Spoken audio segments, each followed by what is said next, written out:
Qu'est-ce qu'une variable en JavaScript et quelles sont les règles de nommage des variables en JavaScript?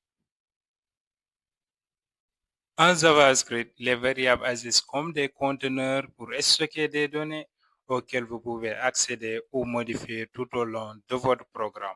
Considérez les variables comme des boîtes qui contiennent des valeurs avec des variables. Une façon de déclarer une variable en JavaScript est d'utiliser le mot-clé let. Il y a aussi d'autres façons de déclarer des variables, mais nous verrons ça dans de futures vidéos. Dans cet exemple, nous avons le mot-clé let et le nom de la variable as. Mais vous constatez que la variable as n'a pas de valeur qui lui est assignée. Pour assigner une valeur à une variable, vous devez utiliser l'opérateur d'affectation égal. Ça ressemble à égal, mais en JavaScript, on l'appelle opérateur d'affectation. 30 est appelé valeur d'affectation. L'avantage d'utiliser let est que vous pouvez donner une nouvelle valeur à une variable qui en a déjà une. C'est ce qu'on appelle la réaffectation.